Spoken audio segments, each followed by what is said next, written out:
जय हिंद दोस्तों, यहाँ पर UP board class 10th Hindi का फुल सोल्यूशन मैं लेकर आया हूँ।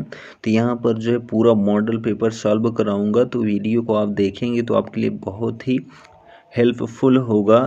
तो यहाँ पर हम आपको इंस्ट्रक्शंस बता देते हैं। तो 3.25 घंटे आपको दिया जाएगा।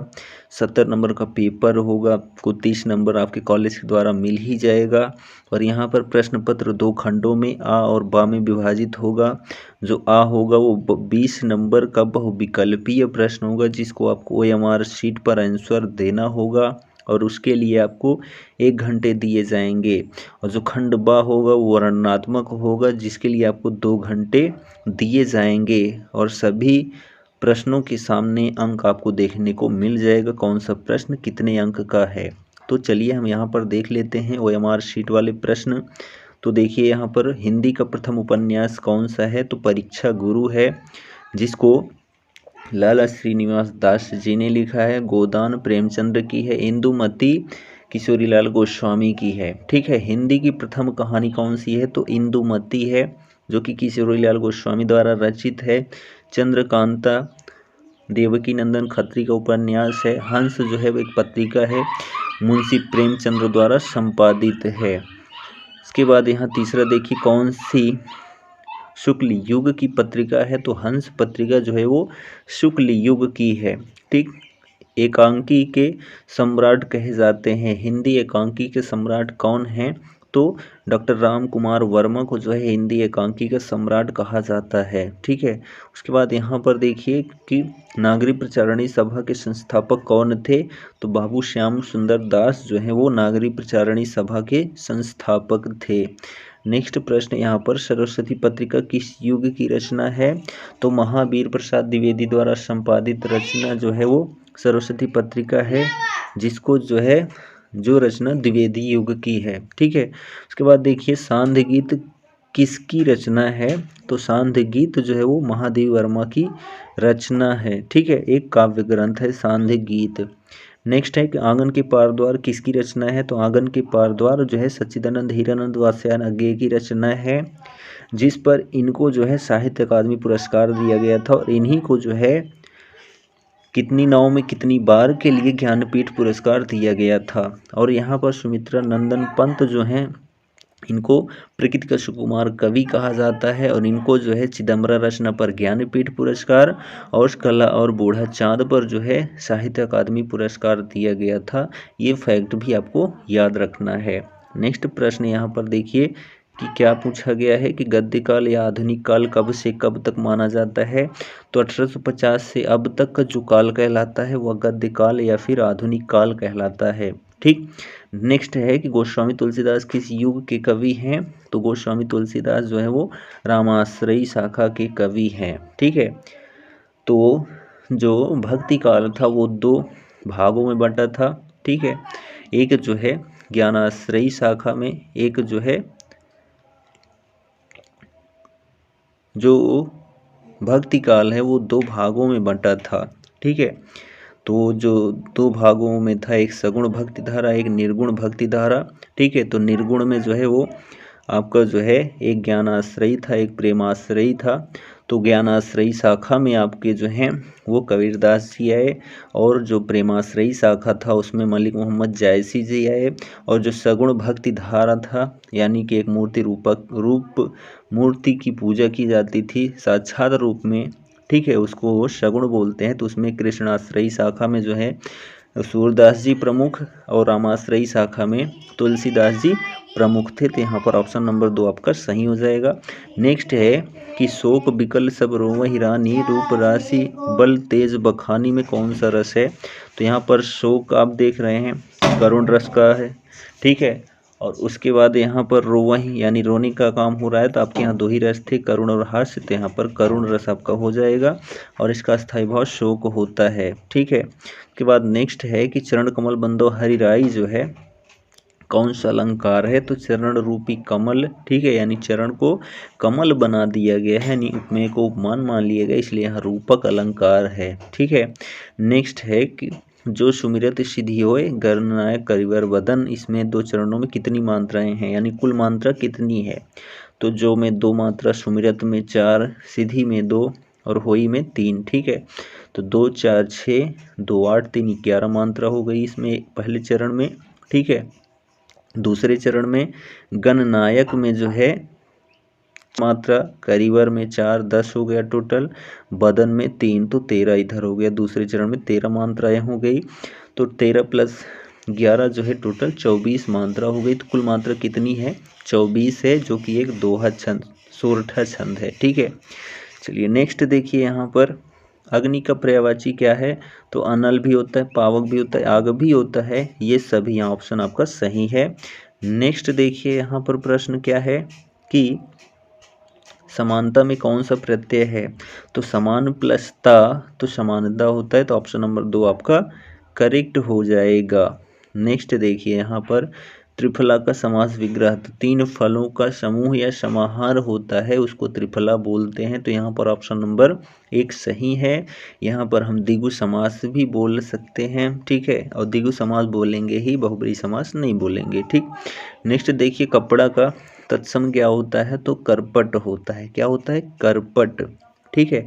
नेक्स्ट यहाँ पर देखिए मध्वरी में कौन सी संधि है? तो मध्वरी मधु प्लस अरि, यहाँ पर या वा के साथ आधे अक्षर जब प्रयोग किए जाते हैं तो वहाँ यण स्वर संधि होती है। तो ऑप्शन नंबर आपका 3 सही है, और आपके यहाँ केवल यण स्वर संधि ही पढ़नी है, ठीक है। नेक्स्ट देखिए फलेषु शब्द में विवचन एवं विभक्ति कौन सी है? तो फलेषु हमने आपको अच्छे से ट्रिक बताया है कि ये वाला शु या फिर ये वाला शु अगर रहता है तो वहाँ पर सप्तमी विभक्ति का बहुवचन होता है। तो ऑप्शन नंबर 3 आपका सही है, ठीक है। नेक्स्ट देखिए पठतु धातु रूप का वचन एवं पुरुष क्या है? तो यह पठ धातु है, ठीक है। पठतु पठताम पठन्तु, यानी कि ये जो है प्रथम पुरुष का एक वचन है लोट लकार में, ठीक है। तो यह जो है ऑप्शन नंबर पहला आपका सही है। तो यहाँ पर OMR सीट का जो है 20 क्वेश्चन कंप्लीट होते हैं। उसके बाद हम आपको बताने वाले हैं वर्णनात्मक प्रश्न के सभी प्रश्नों के उत्तर। तो वीडियो में आप पूरा जरूर बने रहिएगा, आपके लिए बहुत ही हेल्पफुल होगा। तो यहाँ पर देखिए खंड बा के वर्णनात्मक प्रश्न के उत्तर हम आपको बताने वाले हैं। तो देखिए कुसंग का ज्वर जो है सबसे भयानक होता है, या केवल नीति और सद्वृत्ति का ही नाश नहीं करता बल्कि बुद्धि का भी क्षय करता है, यानी नाश करता है या नष्ट करता है। तो ये किस पाठ से लिया गया है? तो यहाँ पूछ रहा है कि 3 प्रश्नों के उत्तर देने होंगे, आपको 6 नंबर मिलेंगे। तो उपरोक्त गद्यांश का संदर्भ क्या होगा? तो संदर्भ जो है हम लिख देंगे यहाँ पर, देखिए कि ये मित्रता पाठ से है और इसको लिखा है आचार्य रामचंद्र शुक्ल ने, ठीक है। और उसके बाद यहाँ पर देखिए दूसरा प्रश्न क्या बोल रहा है कि रेखांकित अंश की व्याख्या कीजिए, यानी कि आपको अपने शब्दों में इसकी क्या करनी है? व्याख्या करनी है, ठीक है। कहाँ से करनी है? किसी युवा पुरुष की संगति से करनी है, ठीक है। तो यहाँ पर हम इसकी व्याख्या करते हैं, ठीक है। जो व्याख्या करेंगे तो ध्यान दीजिए कि आचार्य रामचंद्र शुक्ल जी कहते हैं कि मानव जीवन में जो युवावस्था होती है वह सबसे बड़ी क्या होती है? सबसे महत्वपूर्ण अवस्था होती है। और इसमें क्या होता है कि कुसंगति किसी भी युवा पुरुष की सारी उन्नति व प्रगति को उसी तरीके से बाधित कर सकती है जिस प्रकार किसी व्यक्ति के पैर में बंधा हुआ, ठीक है, बंधा हुआ भारी पत्थर उसको आगे नहीं बढ़ने देता बल्कि उसकी गति को रोक देता है, ठीक है। उसकी गति को क्या कर देता है? रोक देता है, यानी उसको अवनति के गड्ढे में क्या कर देता है? गिरा देता है। अगर हम बुरी संगति को पकड़ेंगे तो वह जो है हमको पतन की ओर धकेल देगा और जिससे हमारा धीरे धीरे विनाश हो जाएगा, ठीक है। उसके बाद देखिए यहाँ पर तीसरा प्रश्न क्या किया गया है कि कुसंग और अच्छी संगति में क्या अंतर है? तो कुसंग जो होता है एक भयानक ज्वर के समान होता है, और जो अच्छी संगति होती है वो एक जो है दवा के रूप में, ठीक है, औषधि के रूप में होती है, ठीक। चलिए उसके बाद देखिए आगे बढ़ते हैं। यहाँ पर इसी का खंड खा होता है, ठीक है, दोनों में से एक करना होता है। तो देखिए यदि पृथ्वी पर स्वर्ग कहीं है, ठीक है, क्या है कि यदि पृथ्वी पर स्वर्ग कहीं है तो यहाँ ही है, यहाँ ही है, यहाँ ही है, ठीक है। तो यह जो है पढ़ते हैं तो अहिंसा, सत्य, सेवा, ये सभी जो है हमारे भारतीय संस्कृति पाठ में वर्णित हैं और इसको जो है लिखा है। ठीक है, यहाँ पर देख लेते हैं प्रयुक्त गद्यांश का संदर्भ क्या होगा। तो पाठ जो है वो भारतीय संस्कृति है, लेखक डॉक्टर राजेंद्र प्रसाद जी हैं। रेखांकित अंश की व्याख्या कीजिए, यहाँ पर बोल रहा है। तो यहाँ पर देखिए कि लेखक राजेंद्र प्रसाद जी कहते हैं कि यदि इस संसार में कहीं स्वर्ग है तो वह इस धरती पर ही है, वो भी भारत की धरती पर ही है। भारत एक ऐसा देश है जिसे पृथ्वी का स्वर्ग कहा जाता है, परंतु वर्तमान समय में यह देश स्वर्ग नहीं रहा, क्योंकि लोगों में पहले की भांति सत्य, अहिंसा और निस्वार्थ की या परोपकार की भावना बची ही नहीं है। ठीक है, जो भावनाएं हैं वो बची ही नहीं है, जो भारत को स्वर्ग बनाने में सहायक थी। यदि आज हमें भारत को पुनः स्वर्ग बनाना है तो हमें लोगों में सत्य, अहिंसा और सेवा भाव को स्थापित करना होगा, जिससे भारत के साथ साथ ये सत्य, अहिंसा, सेवा का भाव संपूर्ण पृथ्वी के मानव जीवन से संबंधित मुख्य आधार बने। जब ये सभी नैतिक मूल्य परक गुण समाज में विद्यमान हो जाएंगे तो हमारी पृथ्वी को पुनः स्वर्ग बनाने का सपना पूर्ण या साकार जरूर हो सकेगा। नेक्स्ट देखिए कि लेखक के अनुसार स्वर्ग कहाँ स्थित है। तो लेखक के अनुसार स्वर्ग जो है यहीं पृथ्वी पर ही स्थित है। ठीक है, उसके बाद देखिए यहाँ पर दूसरा प्रश्न है कि यहाँ पर पद्यांश से पद्यांश के अनुसार भी 3-3 प्रश्न देगा, 6 नंबर आपको मिलेंगे। तो देखिए पहला पद्यांश क्या है, निर्भय स्वागत करो मृत्यु का। मृत्यु है एक विश्राम स्थल। ठीक है, कौन सा स्थल है, विश्राम स्थल है।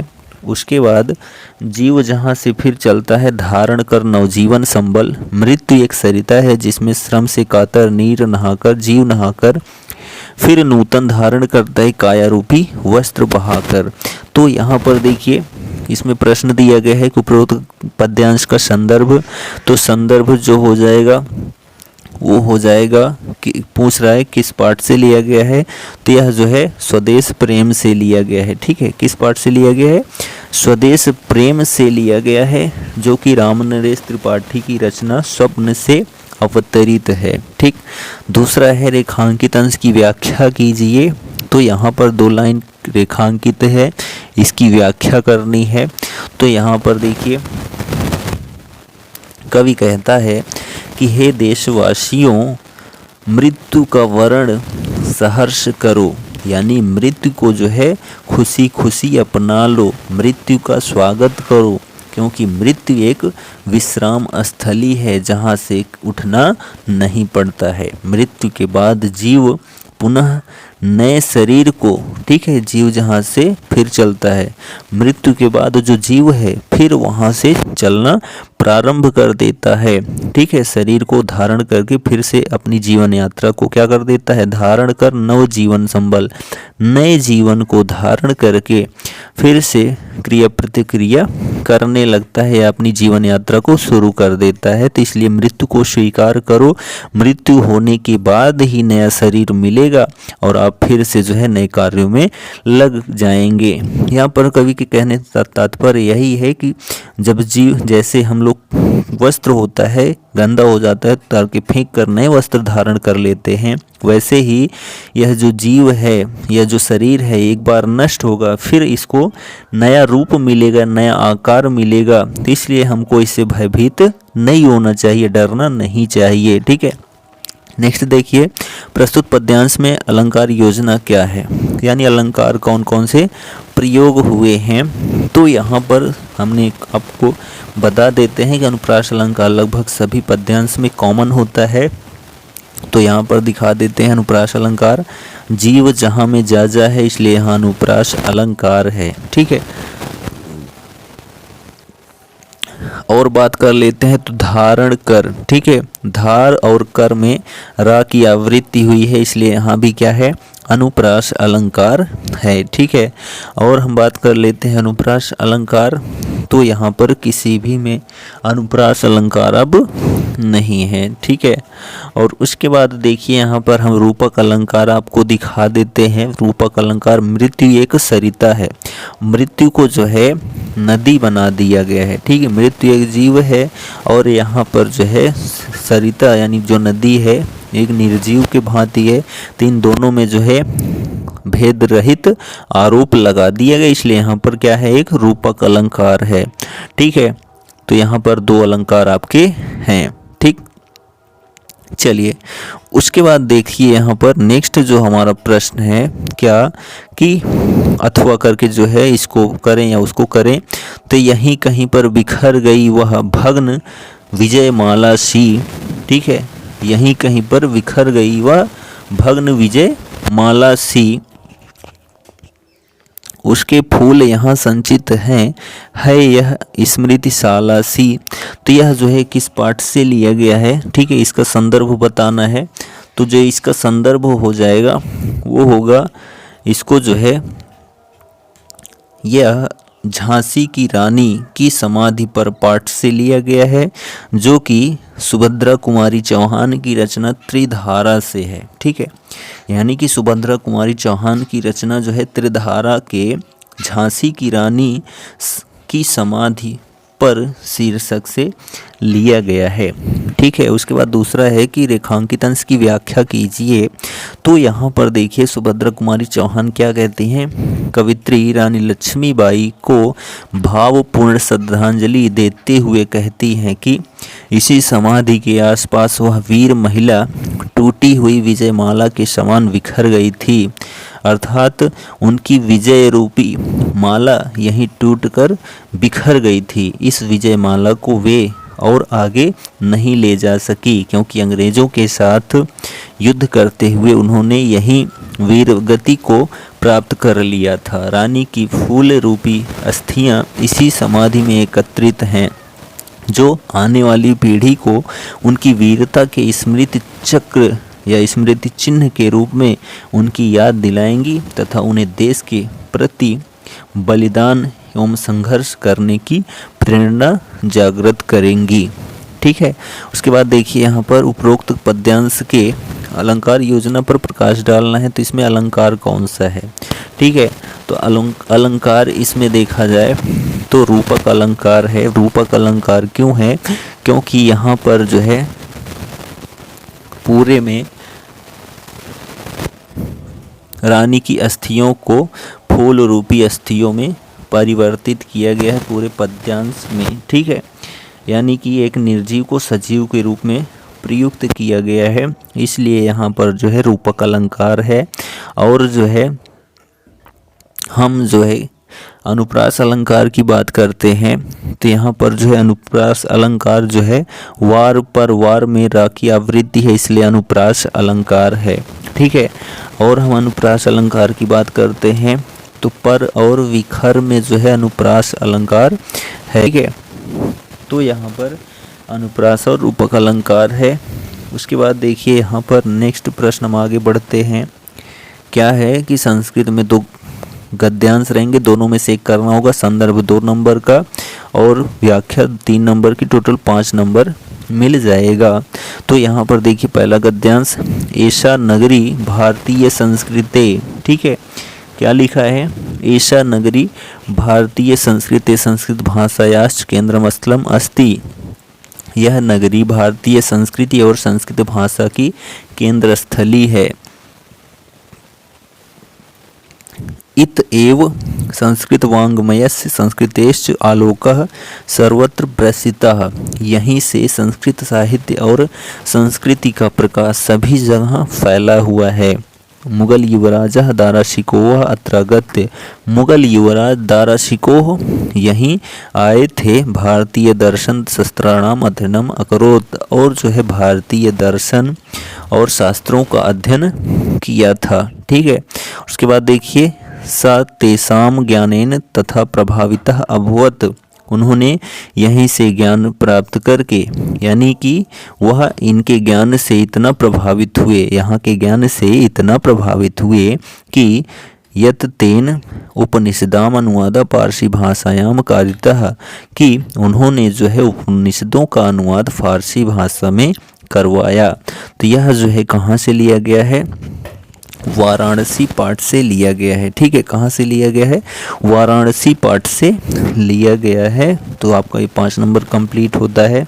अथवा करके जो दिया गया है, देखिए अथवा करके जो दिया गया है वो देखिए किस पाठ से है। तो यह जो है ईशा कर्म वीणा नाम संस्कृति कुर्वन्नेवे कर्माणि जिजीवेच्छितम समाह इति अस्याह उद्घोषः। तो यह जो है भारतीय संस्कृति पाठ से लिया गया है। ठीक है, संदर्भ में लिख देंगे, 2 नंबर मिल जाएगा। देख लेते हैं इसका अनुवाद हम। ऐसा कर्मवीराणाम संस्कृति ही, यह कर्मवीरों की संस्कृति है। ठीक है, जो भारतीय संस्कृति है कर्मवीरों की संस्कृति है। कुर्वन्ने वे कर्माणि जिजीवेच्छितम समाह इति अस्याह उद्घोषः। इस लोक में कर्म करते हुए मनुष्य 100 वर्षों तक जीने की इच्छा रख सकता है। पूर्व कर्मम, पहले कर्म करो, तदनंतरम फलम, उसके बाद फल प्राप्त करो। इति अस्माकं संस्कृते नियमा, यह हमारी संस्कृति का नियम है। पहले कर्म उसके बाद में फल, यह हमारी संस्कृति का नियम है। इदानीम यदा वयम राष्ट्रस्य नवनिर्माणे संलग्नः, इदानीम यदा वयम राष्ट्रस्य नवनिर्माणे संलग्नः, तो क्या हो जाएगा कि इस समय जब कि हम सभी राष्ट्र के नवनिर्माण में जुटे हुए हैं, तो इसमें यानी याद रहे कि निरंतरम कर्म करणम अस्माकं मुख्यम कर्तव्यम, तब निरंतर परिश्रम करना हमारा कर्तव्य होता है। निजस्य श्रमस्य फलम भोग्यम, हमें अपने फल का भोग करना चाहिए।